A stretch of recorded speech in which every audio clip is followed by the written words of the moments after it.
Sir పత్రికల్లో, టీవీల్లో ఉస్మానియా ఆసుపత్రి గురించి చాలా ప్రధానంగా వచ్చింది.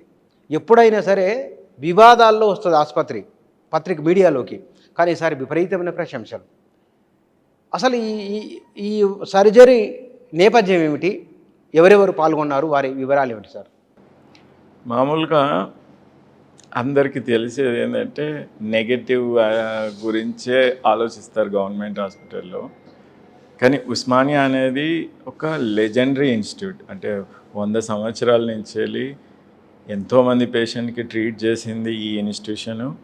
ప్లస్ ఎంతోమంది డాక్టర్లని, ఇప్పుడు మీరు ఎంత పేరున్న కార్పొరేట్ హాస్పిటల్లో డాక్టర్స్ అయినా వాళ్ళ మూలాలు, వాళ్ళ study Osmania medical college, Osmania general hospital చదివిన. మీరు అమెరికాలో పోయినా ఫేమస్ డాక్టర్స్ కూడా ఉస్మానియా నుంచేలే. సో ఎందుకంటే ఉస్మానియా ఒక చరిత్ర, మనం ఒక గోడలు ఇవి చూడడానికి లేదు. పీపుల్ ఇంకా ఇంత నెగటివిటీ ఉంది కానీ మీరు అంటారు కదా, స్టిల్ పాపం డబ్బులు లేనోడు, ఏ దిక్కు లేనోడు, డబ్బులు ఇంకా చనిపోయే స్టేజ్లో ఉస్మానియాకి స్టిల్ వస్తాడు. ఎందుకంటే ఆఖరి హోపు. సో అలా చాలామంది పేషెంట్ చూసిన తర్వాత మేము కూడా వరల్డ్ బెస్ట్ సెంటర్స్లో చదువుకున్నాము, చేయగలము, మన పేషెంట్కి ఎందుకు చేయొద్దు అనేది మాకు చాలాసార్లు అనిపిస్తుండేది. సో సర్జికల్ గ్యాస్ట్రో డిపార్ట్మెంట్, ఇప్పుడు నేను పనిచేసే డిపార్ట్మెంటు, అది స్టార్ట్ అయింది 10 years క్రితం. సో ఇప్పటివరకు surgical gastro department government hospital only ఉస్మానియాలోనే ఉంది, ఇంకెక్కడా లేదు. బికాస్ క్వాలిఫైడ్ పీపుల్ ఉన్నరమే ముగ్గురము. సో ముగ్గురు, నేను, డాక్టర్ వాసిఫ్ అలీ, డాక్టర్ సుదర్శన్ రెడ్డి అని.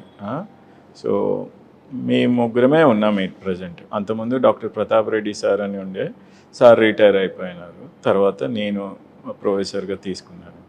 సో మేము అందరము ఇప్పటివరకు 5,000 పైచీలకు లివర్ క్యాన్సర్సు, ప్యాంక్రియాటిక్ క్యాన్సరు, జీర్ణకోశ cancer surgeries, very complex gastro intestinal surgeries చేసాం.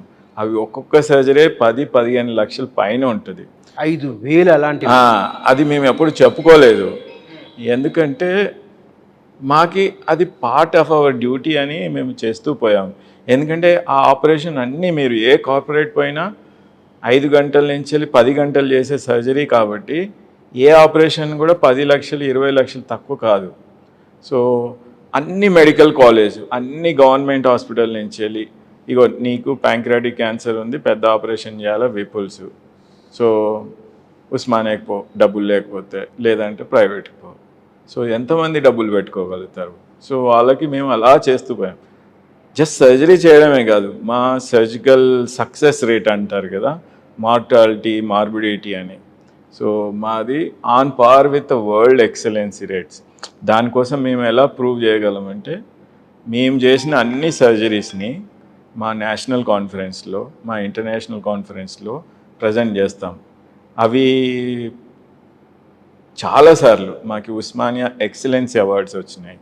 సో లాస్ట్ ఇయర్ అయితే మా Indian association of surgical gastroenterology annual కాన్ఫరెన్స్లో ఒక న్యూస్ బులెటినే రిలీజ్ చేసినారు. Osmania hospital is the only government institution in entire India doing a free transplant and with the highest success rate అని. That is the credit, just like your కదా. So దాంట్లో AIIMS ఉంటుంది, PGI Chandigarh ఉంటుంది, CMC Vellore ఉంటుంది, top institutes అన్నీ ఉంటాయి. వాళ్ళందరినీ దాటి మాకు ఇచ్చిందంటే మా సక్సెస్ రేట్ చూసి, జస్ట్ లైక్ వర్బల్ కాదు, అరాకుర సౌకర్యాల మధ్య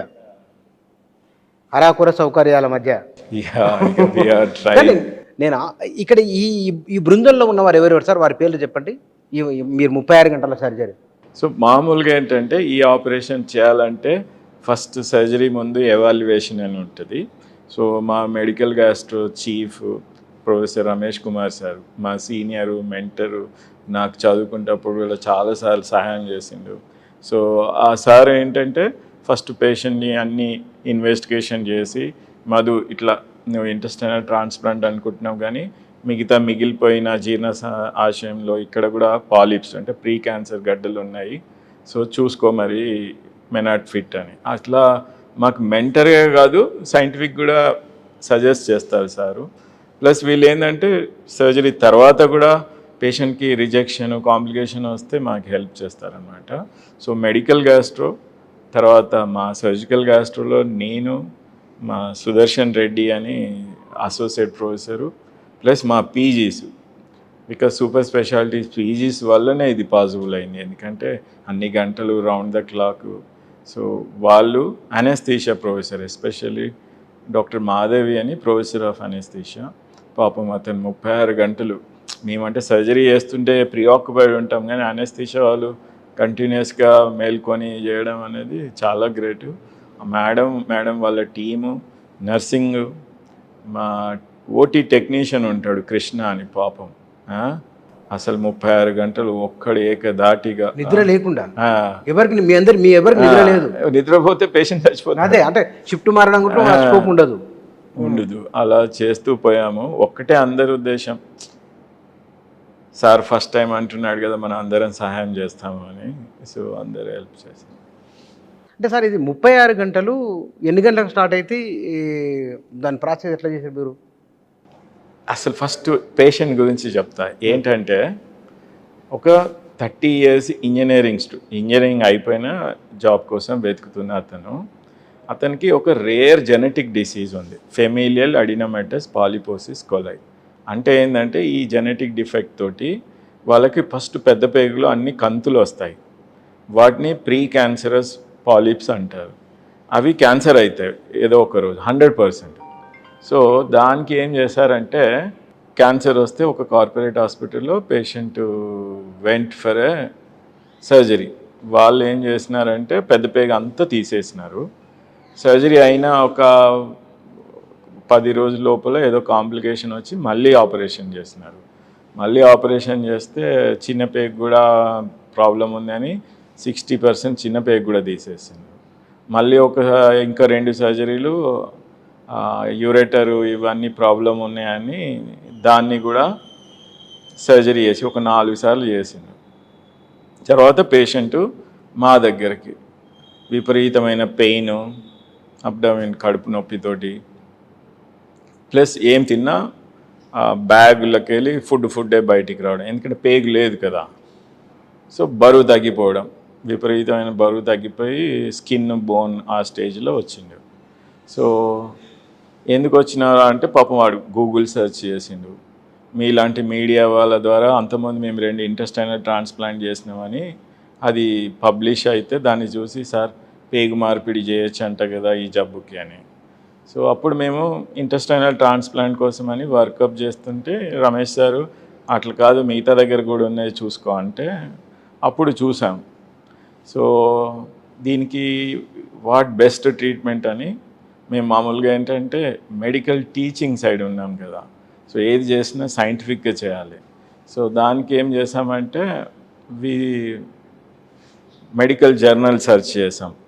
సో పబ్మెడ్ అని లేదా కాక్రేన్ డేటాబేస్ అని ఉంటుంది అఫీషియల్ మెడికల్ జర్నల్స్లో. సో దాంట్లో దీనికి ఏంటి ఇండికేషన్ ఉంది అని చూస్తే బ్రెజిల్ వాళ్ళు ఒక 5 కేసులు ప్లస్ యుఎస్ వాళ్ళు ఒక 4 పేషెంట్లకి ఈ టైప్ జబ్బు ఉన్న వాళ్ళకి సర్జరీ చేశారు. సో నేను అంతకుముందు యుఎస్లో చదువుకున్నా కాబట్టి మా టీచర్ ఒకతను క్లీవ్లాండ్ క్లినిక్ యుఎస్లో ఉన్నాడు. సో సార్ కాంటాక్ట్ చేస్తే send me all details through the email అంటే ఈమెయిల్ చేసాం, పవర్ పాయింట్ ప్రజెంట్ చేసాం. సో సార్ అన్నాడు this will not help intestine ఒక్కటే పనికి రాదు, మల్టీవిజరల్ ట్రాన్స్ప్లాంట్ చేయాలని. సో సరే మల్టీవిజరల్ చేయడానికి అనుకుంటే ఎవరైనా ముందు చేసిన వాళ్ళు ఎక్స్పీరియన్స్ ఉందా కొంచెం ఉంటుంది కదా. అవును, ఫీడ్బ్యాక్ తీసుకోవచ్చు. ఇండియాలో ఉన్న అన్ని top institution, central institution, private, corporate అందరిని అడిగాం, ముంబై, ఢిల్లీ, అందరినీ. సో ఎవరు అడిగినా మేము ఎప్పుడు చేయలేదు, we don't have experience. So ఏం చేయాలి, పేషెంట్ కూర్చోబెట్టినాం, ఫ్యామిలీ, బ్రదర్ అందరినీ. చూడు ఈయన రోజుకైతే 100% చచ్చిపోతాడు, చేయాలి అంటే ఇది ఉంది, బట్ ఇండియాలో ఎవరికి ఎక్స్పీరియన్స్ లేదు. సో మేమైతే ఇప్పుడు లివరు ఇంటెస్టైన్ ట్రాన్స్ప్లాంట్ చేసే ఎక్స్పీరియన్స్ ఉంది. సో ప్రయత్నం చేద్దాము అంటే చేస్తాం, బట్ గ్యారంటీ అట్లా చెప్పడానికి లేదు. అట్లా అని నెగ్లిజెన్స్ అయితే చేయము. If you trust Anas will proceed అంటే పాపం వాడు ఒప్పేసుకున్నారు. సో జీవన్దాన్లో రిజిస్టర్ చేసాం. అక్కడ కూడా మాకి కొంచెం అంటే ఆర్వి ఎక్స్పెరిమెంటింగా, ఇక్కడ ప్రూఫ్ ఉందా అని అడిగినారు. ఎందుకంటే అక్కడ కూడా అడ్వైజరీ కమిటీ ఉంటారు కదా టెక్నిక్. సో వాళ్ళకి అందరికీ మేము పబ్లిష్ చేసిన లిటరేచర్ ఎవిడెన్సు అవన్నీ చూపించాము. ఇట్లా బ్రెజిల్ది, యుఎస్ది పబ్లిష్డ్ జర్నల్స్ ఆర్టికల్స్ అవన్నీ చూపించాం. సో ఇండికేషన్ అయితే ఉంది, కరెక్ట్ పద్ధతిలో పోతున్నారని. సో మాకు లైసెన్స్ ఉందా ఉస్మానియాకి అని. ఉస్మానియాకి license intestine transplant, pancreas transplant, liver, kidney ఉంది. సో వాళ్ళు పర్మిషన్ ఇచ్చినారు. అయితే అనుకోగానే డోనర్ దొరకరు కదా, ఆయన బ్లడ్ గ్రూప్ మ్యాచ్ అవన్నీ.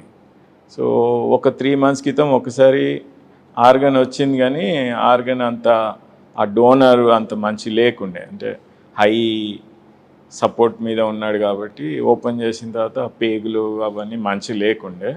సో ముందుకు వెళ్ళలేదు, అబాండన్ చేసాం. మొన్న అంటే ఒక 4 days క్రితం ఉస్మానియాలో ఒక బ్రెయిన్ డెడ్ డోనర్ అడ్మిట్ అయ్యిండే.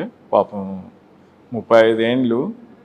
ఆమెకి ప్రెగ్నెన్సీ టైంలో బీపీ బాగా పెరిగి, ప్రీ ఎక్లాంప్సియా అంటారు మెడికల్ భాషలో, దాంతో బీపీ పెరిగి మెదడులో ఉన్న రక్తనాళాలు చిట్లి బ్లీడింగ్ అయ్యి బ్రెయిన్ డెడ్ డోనర్ అయ్యింది.